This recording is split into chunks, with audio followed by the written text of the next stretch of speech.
আসসালামু আলাইকুম এভরিওয়ান, আশা করি আল্লাহর রহমতে প্রত্যেকে খুবই ভালো আছো। তুমি যদি এইচএসসি পরীক্ষার্থী হয়ে থাকো, অর্থাৎ তোমার সামনে এইচএসসি পরীক্ষা, তাহলে এই সাজেশনটা তোমার জন্য। অর্থাৎ এই দ্বিতীয় পত্রে যে সাজেশনটা দিব, এখান থেকে তুমি প্রশ্ন কমন পাবাই পাবা। জাস্ট চলো আমরা সাজেশনটা নিয়ে কথা বলি। সো আমরা জানি যে রসায়নের ক্ষেত্রে, কেমিস্ট্রির ক্ষেত্রে যেটা হয়, টোটাল 5টা চ্যাপ্টার আছে, রাইট? একটা হচ্ছে পরিবেশ রসায়ন, একটা হচ্ছে জৈব রসায়ন, একটা হচ্ছে পরিমাণগত রসায়ন, তড়িৎ রসায়ন, অর্থনৈতিক রসায়ন। মোটামুটি সবগুলো চ্যাপ্টারের সাজেশন নিয়ে আমরা আলোচনা করব। সুতরাং প্রথমে যদি আমরা বলি পরিবেশ রসায়ন থেকে ভাইয়া কয়টা সিকিউ থাকে প্রতি বছর? মোটামুটি প্রতি বছর এই চ্যাপ্টারটা থেকে 2টা সিকিউ প্রশ্ন করে থাকে আসলে টিচাররা। জৈব রসায়ন থেকে প্রতি বছর আসলে 3টা সিকিউ প্রশ্ন থাকে, পরিমাণগত থেকে আবার থাকে 2টা সিকিউ প্রশ্ন, এবং এখানের মধ্যে তড়িৎ রসায়ন থেকে একটা সিকিউ প্রশ্ন দিয়ে দেয়। এবার অর্থনৈতিক রসায়নটা থেকে আসলে মানে লাগাই দেয়, প্যাচ লাগাই দেয়, ধরো হচ্ছে অর্গানিকের সাথে মিক্স করে দিতে পারে। বাট মেইন কথা হচ্ছে আমরা অর্থনৈতিক রসায়ন থেকে যদি কখনো ইন কেস সিকিউতে প্রশ্ন চলেও আসে, সবসময় আমরা এটা স্কিপ করার চেষ্টা করব। কেন? কারণ হচ্ছে যদি তুমি এটা উত্তর করো, মানে খুব সুন্দর করে উত্তর করলেও এটা থিওরিটিক্যাল আসলে একটা চ্যাপ্টার হবার কারণে এখানে আসলে মার্কস আসার সম্ভাবনাটা সব থেকে কম। তোমার দেয়ালে যদি পিঠ থেকে যায় দেন তুমি এখানে যাবা, তাছাড়া আসলে এই অধ্যায়ে যাওয়ার কোনো প্রয়োজন নাই, শুধু এমসিকিউ পড়বা এই চ্যাপ্টারটা থেকে। সো চলো আমরা পরিবেশ রসায়নের কথা বলি। সো পরিবেশ রসায়নের খুবই মানে কয়েকটা টপিকের কথা যদি বলি, পরিবেশ রসায়ন থেকে জাস্ট কয়েকটা টপিকের কথা বললে সেখান থেকে আসলে প্রশ্ন আসে। প্রথমে দেখবা যে এইটা খুবই ইম্পর্টেন্ট, পিভি সমান সমান এনআরটি সম্পর্কিত সকল ম্যাথ। এখান থেকে পারমাণবিক ভর বের করতে বলতে পারে, এখানে মোল সংখ্যা বের করতে বলতে পারে, চাপ বের করতে বলতে পারে। সব থেকে ইম্পর্টেন্ট যেটা এই পার্টে, সেটা হচ্ছে ব্যাপন হার নির্ণয় করতে বলতে পারে। ব্যাপন হার কি হয়? এখান থেকে ব্যাপন হার নির্ণয় করতে বলতে পারে, আর এর মান। হ্যাঁ, সো আমরা এটা r1 সমান সমান r2 root over m2 by m1 এভাবে করেছিলাম আসলে। সো এটা টু তো উল্টাটা উল্টে যাবে, m2 বাই m1 এরকম সূত্র দিয়ে ম্যাথ করেছিলাম, রাইট? সো এইটা আসলে খুবই খুবই গুরুত্বপূর্ণ। এই চ্যাপ্টারটা থেকে একটা সিকিউ প্রশ্ন আসলে পিভি সমান এনআরটি এই সূত্র দিয়ে আসবে। এর পরবর্তীতে মাঝে মাঝে দেখা যায় বয়েলের সূত্রের এই পার্টটা থেকে সিকিউ প্রশ্ন করে, অর্থাৎ পিভি P1 V1 সমান সমান P2 V2 বলে যে এটা আসলে বয়েলের সূত্র মেনে চলে কিনা। সো P1 V1 সমান সমান P2 V2 টা গুণ করে মিলাতে হয়। সো যারা টেস্ট পেপার সলভ করেছো তারা অলরেডি জানো এই টাইপের ম্যাথগুলো দেখতে হবে অবশ্যই। গ্যাসের গতিশক্তি সম্পর্কিত ম্যাথ সবসময় মনে রাখবে, ই কে সমান সমান 3/2। হ্যাঁ, ই কে সমান সমান 3/2 nRT, এই সূত্রটা দিয়ে খুব বেশি ম্যাথ আসে, এটা একটু মনে রাখবো। সুতরাং মনে রাখবো এই পার্টটা পুরোটা একটা পার্ট, মানে একটা পার্ট বলতে এইটা এইটা এইটা এবং এইটা মিলে একটা পার্ট মোটামুটি বলা চলে আসলে। সুতরাং লাস্টে যেটা আংশিক চাপ ডাল্টনের হচ্ছে গিয়ে সূত্র, এটা আবার কোন পার্ট ভাইয়া? এই যে দেখবা বইয়ের মধ্যে পিভি সমান সমান হচ্ছে P1 V1 যোগ P2 V2 যোগ P3 V3, এরকম সূত্র দিয়ে ম্যাথ আছে, অনেক বক্স দিয়ে দেয় যে এটা কি ডাল্টনের আংশিক চাপের সূত্র মেনে চলবে কি চলবে না। খুবই খুবই গুরুত্বপূর্ণ। আমি হাতে গোনা কয়েকটা টপিক দিচ্ছি, কয়েকটা সূত্র দিচ্ছি, এই সূত্রগুলো ভালো করে পড়ো, টেস্ট পেপারে অ্যানালাইসিস করো, কমন 100% পাবা ইনশাআল্লাহ। এর পরবর্তীতে আদর্শ গ্যাস এবং বাস্তব গ্যাস, ওই যে গ্রাফ চিত্র দিয়ে দেয়, এরকম গ্রাফ দিয়ে দেয় এরকম, হ্যাঁ এরকম করে গ্রাফ, বিভিন্ন গ্রাফ দিয়ে জিজ্ঞেস করে কোনটা আদর্শ গ্যাসের মতো আচরণ করবে, কোন শর্তে বাস্তব গ্যাসগুলো আদর্শ গ্যাসের মতো আচরণ করবে।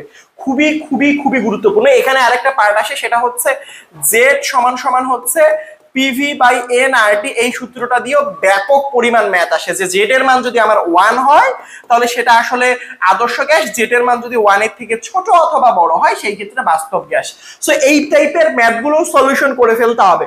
অনুবন্ধী ক্ষারক, অনুবন্ধী অ্যাসিড, সো এই জিনিসটা খুবই গুরুত্বপূর্ণ। অনুবন্ধী অম্ল ক্ষারক থিওরিটিক্যাল পার্ট থেকে, এই পার্টটা থেকে মাঝে মাঝে, সবসময় না, মাঝে মাঝে প্রশ্ন চলে আসে, তাই এই পার্টটা বাদ দেওয়ার কোনো প্রশ্নই আসে না। লুইস অ্যাসিড, হ্যাঁ, যারা মুক্তচুর ইলেকট্রন দান করে, যারা গ্রহণ করে, গ্রহণ করলে লুইস অ্যাসিড, দান করলে লুইস ক্ষারক, এই পার্টগুলো একটু মাঝে মাঝে চলে আসে, সুতরাং এই পার্টগুলো বাদ দেওয়া যাবে না। সুতরাং এই কয়েকটা 1 2 3 4 5 6 7টা, এই 7টা টপিক যদি পড়ে যাও 20 মার্ক তুমি কমন পাবা। এখান থেকে তুমি লিখে রাখো 20 নাম্বার তুমি কমন পাবাই পাবা। সুতরাং পরিবেশ রসায়নের পার্টটা গেল। জৈব যৌগ, আই রিপিট, জৈব যৌগ, যেই জায়গাটা থেকে বোর্ড পরীক্ষায় অলমোস্ট 40 নাম্বারের প্রশ্ন থাকে। 40 নাম্বার, 100 নাম্বারের মধ্যে 40 নাম্বার প্রশ্ন থাকবে জৈব যৌগ থেকে। সুতরাং আমি এমন একটা সাজেশন দিব যেখানে তুমি 40-এ 40 উত্তর করতে পারো। 40-এর মধ্যে 30 থাকে সিকিউ প্রশ্নে এবং 10 মার্ক থাকে হচ্ছে গিয়ে মোটামুটি এমসিকিউতে। বুঝতে পেরেছো? মোটামুটি সবসময় না, বাট 30 থেকে 40 জৈব যৌগ থেকে 30 থেকে 40 নাম্বারের প্রশ্ন থাকবেই থাকবে, এটা একদম শিওর ধরে ফেলো। এতদিন যাদের প্রিপারেশন ভালো না তাদের ক্ষেত্রে বলবো আপনি এই শুধুমাত্র সিলেক্টিভ টপিক গুলো পড়ে যান, কমন আসতে আসলে বাধ্য। এইগুলো আমি কোথায় থেকে কালেক্ট করছি, নিজে থেকে উত্তর হচ্ছে না, বিগত 5-7 বছরের হচ্ছে টেস্ট পেপার আমি সলভ করেছি, বিগত 5-7 বছরের টেস্ট পেপার অ্যানালাইসিস করেছি। সেখান থেকে দেখা যায় যে তোমার যদি বোর্ড পরীক্ষায় জৈব যৌগের প্রশ্ন আসে এই পার্ট তিনটাতে, এই তিনটা পার্ট থেকে, এখান থেকে একটা সিকিউ, এখান থেকে একটা সিকিউ, এখান থেকে একটা সিকিউ, মানে প্রতিটা বছর এই তিনটা পার্ট থেকে সিকিউ প্রশ্ন চলে এসেছে। প্রথমটা হচ্ছে অ্যারোমেটিক হাইড্রোকার্বন, যেখানে হচ্ছে বেনজিনের পার্ট। ভাইয়া বেনজিনের পার্ট মানে তো বুঝি না, বেনজিনের প্রস্তুতি থেকে তোমার উদ্দীপক দিবে, বেনজিনের সংযোজন, যেখানে ওজন সংযোজনটা একটু ইম্পর্টেন্ট। হ্যাঁ, তার পরবর্তীতে বেনজিনের প্রতিস্থাপন, এখানে মধ্যে খুবই গুরুত্বপূর্ণ, নাইট্রেশন, ফিডেল ক্রাফট, অ্যালকাইলেশন, অ্যাসাইলেশনটা মোটামুটি। বাট তোমার যদি বেনজিনের পার্ট থেকে একটা সিকিউ কমন পেতে চাও, বেনজিনের প্রস্তুতি পড়ো উদ্দীপকের জন্য, বেনজিনের সংযোজনটা পড়ো, ওজন সংযোজন অর্থাৎ O3 যুক্ত করলে কি হয়, হ্যাঁ, বেনজিনের প্রতিস্থাপন, নাইট্রেশন, বেনজিনের ফিডেল ক্রাফট, অ্যালকাইলেশন, অ্যাসাইলেশন তো ইম্পর্টেন্ট, সবগুলো ইম্পর্টেন্ট। যদি তুমি বলো যে ভাই একটু কঠিন হয়ে যাচ্ছে, একটা, দুইটা, তিনটা, চারটা পড়ো, আর এই যে প্রভাব, এই তিনটার প্রভাব সেম, একটা পড়লে এই বাকি দুইটা হয়ে যাবে, আর এইটা পড়ো। সো এখান থেকে একটা সিকিউ তুমি কমন পাচ্ছ, লিখে রাখো, খাতায় লিখে রাখো। বাকি দুইটা পার্ট কোথায় থেকে ভাইয়া পাবা? বাকি দুইটা পার্টের একটা হচ্ছে সমানুতা, জ্যামিতিক সমানুতা প্রদর্শন করে কিনা, আলোক সমানুতা প্রদর্শন করে কিনা, মার্কোনিকোভের নিয়ম অথবা এন্টি মার্কোনিকোভের নিয়ম অথবা খারাসের নিয়ম, ওজনীকরণ বিক্রিয়া, এই ওজনীকরণ বিক্রিয়াটা অ্যালকিনের ওজনীকরণ আসে, অ্যালকিনের ওজনীকরণ বিক্রিয়া আসে, গ্রিগনাট বিকারক থেকে অ্যালকোহল প্রস্তুতি, গ্রিগনাট বিকারক থেকে 1 ডিগ্রি, 2 ডিগ্রি, 3 ডিগ্রি অ্যালকোহল প্রস্তুত, এটা খুবই আসে। SN1 SN2 বিক্রিয়া খুবই গুরুত্বপূর্ণ, অ্যালকোহল শনাক্তকরণ খুবই গুরুত্বপূর্ণ। তারপর হচ্ছে গিয়ে তোমার জৈব যৌগের পারস্পরিক রূপান্তর, এটাও খুবই গুরুত্বপূর্ণ, অর্থাৎ অ্যালকিন থেকে অ্যালকোহল, অ্যালডিহাইড থেকে ফ্যাটি অ্যাসিড, এই রূপান্তরগুলো খুবই ইম্পর্টেন্ট। যদি কেউ মনে করো যে ভাই আমি কম পড়ে একটা সিকিউ কমন পেতে চাই, বেনজিনে যাও, বেনজিনে যাওয়ার পর জাস্ট একটা, দুইটা, তিনটা, চারটা, পাঁচটা টপিক পড়ো, কমন পেয়ে যাবে একটা সিকিউ, একদম শতকরা শতভাগ নিশ্চিত থাকো। আর এই দুইটা পার্টে হতে পারে মার্কোনিকোভের সাথে জৈব যৌগিক রূপান্তরটা মিক্স করে দিয়েছে, হতে পারে ওজনীকরণের সাথে অ্যালকোহলের শনাক্তকরণ মিক্স করে দিয়েছে, হতে পারে গ্রিগনাট বিকারকের সাথে অ্যালকোহল শনাক্তকরণ অথবা SN1 SN2 মিক্স করে দিয়েছে। বুঝতে পেরেছো আমার কথা? বাট এই তিনটা পার্ট যদি পড়ো তোমার জৈব যৌগে কমন আসতে বাধ্য। আমি আশা করি তোমাদেরকে বুঝাতে পেরেছি। সুতরাং এইটা চোখ বন্ধ করে পড়ো, এমসিকিউ এর ক্ষেত্রে বিগত 2 থেকে 3 বছরের বোর্ড প্রশ্নগুলো অ্যানালাইসিস করো, সেইগুলো সলভ করো ইনশাআল্লাহ। সো তার পরবর্তীতে যদি আমি বলি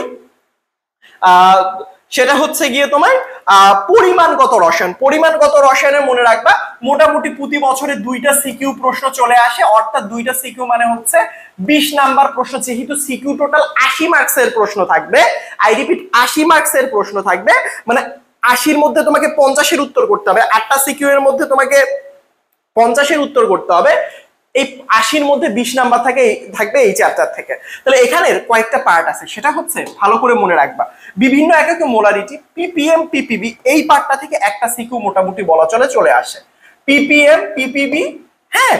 তারপরে মিশ্রিত দ্রবণের পিএইচ, মানে এই অধ্যায় থেকে যে 2টা সিকিউ আসে, একটা সিকিউ আসে পিপিএম অথবা পিপিবি নির্ণয় করতে বলতে পারে, বিভিন্ন এককে ঘনমাত্রা বা মোলারিটি নির্ণয় করতে বলতে পারে, অ্যাসিড ক্ষারক প্রশমন বিক্রিয়া দিবে, এটা আরেকটা পার্ট, জারণ বিজারণ বিক্রিয়া এবং জারণ বিজারণ রিলেটেড যে ম্যাথ, এইগুলো জারণ বিজারণ বিক্রিয়া থেকে প্রশ্ন আসবেই। জারণ বিজারণের পরবর্তীতে যে বিভিন্ন রকম অ্যাসিড ক্ষারের বিক্রিয়ায় যে প্রশমন বিন্দু নির্ণয় করতে হয়, তীব্র অ্যাসিড তীব্র ক্ষার, দুর্বল অ্যাসিড তীব্র ক্ষার, সবল অ্যাসিড তীব্র ক্ষার, মানে যাই হোক আর কি, যেমনই হোক এই কয়েকটা কন্ডিশনে আসলে আমরা জিনিসগুলো বের করি। সো অ্যাসিড ক্ষারক প্রশমন বিক্রিয়া এবং প্রশমন বিন্দুটা ইম্পর্টেন্ট, এবং জারণ বিজারণ বিক্রিয়াটাও যেমন ইম্পর্টেন্ট। জারণ বিজারণ বিক্রিয়া থেকে বিভিন্ন রকম ম্যাথ আসে, বিশুদ্ধকরণ ম্যাথ, কত গ্রাম আয়রন তুমি ব্যবহার করলা। সো এইটা হচ্ছে আলাদা আরেকটা পার্ট, এটা হচ্ছে আলাদা আরেকটা পার্ট। সো তোমার যদি কমন পেতেই চাও এই 2টা পার্ট তোমাকে ভালো করে পড়ে যেতে হবে, এই 2টা পার্ট তোমাকে ভালো করে পড়ে যেতে হবে। বুঝতে পেরেছো আমার কথা? Very good. তার পরবর্তীতে দেখো তড়িৎ রসায়ন আসো, তড়িৎ রসায়ন থেকে প্রতি বছর একটা সিকিউ কমন পেয়েই যাবা। চ্যাপ্টারটা মোটামুটি ছোট, বাট তুমি যদি মনে করো ভাই আমি একদম কনফার্ম কমন পেতে যাচ্ছি, কম করে কমন পেতে যাচ্ছি, কনফার্ম কমন পেতে যাচ্ছে, দেন আমি কি করবো জানো, দেন আমি তোমাকে বলবো যে ভাই এই সূত্র থেকে তোমাকে অবশ্যই দেখো এই পার্টটা, এই পার্টটা এবং এই পার্টটা দেখো, এই পার্টটা এবং এই পার্টটা দেখো, সব সময় মনে রাখবা এই পার্টটা থেকে বিগত বছরে গ নাম্বারে দিছিল, গতে দেয় গ, এবং ঘ নাম্বারে ইসেল রিলেটেড যে কোনো ম্যাথ, ইসেল রিলেটেড ক্যাথোডে জারণ বিক্রিয়া, অ্যানোডে বিজারণ বিক্রিয়া যাই হোক, কখন কোথায় কিভাবে কোনটার জারণ হবে বিজারণ হবে, ইসেল রিলেটেড সকল ম্যাথ তোমাকে সলিউশন করতে হবে। এই ইসেল এর মধ্যে একটা নার্নাস্ট সমীকরণ চলে আসে, ইকুয়েশন চলে আসে, এই দুইটা থেকে তুমি যদি পড়ো এখান থেকে ঘ নাম্বার প্রশ্ন পাবা, হতে পারে এখান থেকেই গ ঘ পেয়ে যাবা, হতে পারে শুধুমাত্র এই দুইটা টাইপ থেকেই গ ঘ পেয়ে যাবা, হতে পারে যদি এখান থেকে ঘ পাও বাকি গটা এখান থেকে পেয়ে যাবা। বুঝতে পেরেছো আশা করি। সুতরাং এই দুইটা পড়ো, খুবই সোজা সূত্র, W=ZIT, খুবই ইজি। টেস্ট পেপার সলভ করো, দেখবা এটা অহরহ ম্যাথে ভরপুর, এটা সলভ করো এবং এইটা সলভ করো, এখান থেকে একটা সিকিউ, দেখো দুইটা টপিক পড়ে দুইটা একটা সিকিউ কমন পাচ্ছ, এর থেকে শর্ট সাজেশন কি চাও আসলে। মাঝে মাঝে এর বাহির থেকে চলে আসে তড়িৎ বিশ্লেষক কোষ, গ্যালভানিক কোষ, হ্যাঁ ড্যানিয়েল সেল টেল থেকে চলে আসে, কোনটা আগে আসলে তড়িৎ দ্বারে চার্জ মুক্ত হবে, এইগুলোর জন্য একটু তো এই কোষ রিলেটেড জিনিসগুলো জানাটা খুবই গুরুত্বপূর্ণ। সো আশা করি বুঝতে পেরেছো, বাট এই দুইটা মাস, এই চ্যাপ্টারে এই দুইটা কোনোভাবেই স্কিপ করা যাবে না যদি তুমি প্রশ্ন কমন পেতে চাও। অর্থনৈতিক রসায়ন যদি তোমার সিলেবাসে থেকে থাকে, যেহেতু শর্ট সিলেবাসে নেই, তোমার সিলেবাসে যদি থেকে থাকে তাহলে আমি তোমাকে বলবো অর্থনৈতিক রসায়ন থেকে সিকিউ এর উত্তর করতে যাওয়ার একদমই দরকার নাই। এখানে থিওরিটিক্যাল পার্ট আসে, তুমি যেটা করবা এই চ্যাপ্টার থেকে শুধুমাত্র এমসিকিউ এর জন্য পড়বা, সেটা হচ্ছে বিগত 5 বছরে বোর্ডে আসে এমসিকিউ সলভ করে ফেলো, আর কিচ্ছু লাগবে না, আর কিচ্ছু লাগবে না। সো আশা করি তোমাদেরকে আমি বুঝাতে পেরেছি, যেখান থেকে যেভাবে যতটুকু আমি তোমাদেরকে দাগিয়ে দিলাম, যতটুকু যেভাবে বললাম, এতটুকু যদি তুমি ঠিকঠাক মতো প্রিপারেশন নিতে পারো, ইনশাআল্লাহ তোমার কেমিস্ট্রি সেকেন্ড পেপারে A+ কেন 100-তে 100 কেউ ঠেকাতে পারবে না ইনশাআল্লাহ। সো প্রত্যেকটা চ্যাপ্টারের বিগত বছরে এমসিকিউ গুলো সলভ করতে ভুলবে না। সবাই ভালো থাকবা, আসসালামু আলাইকুম।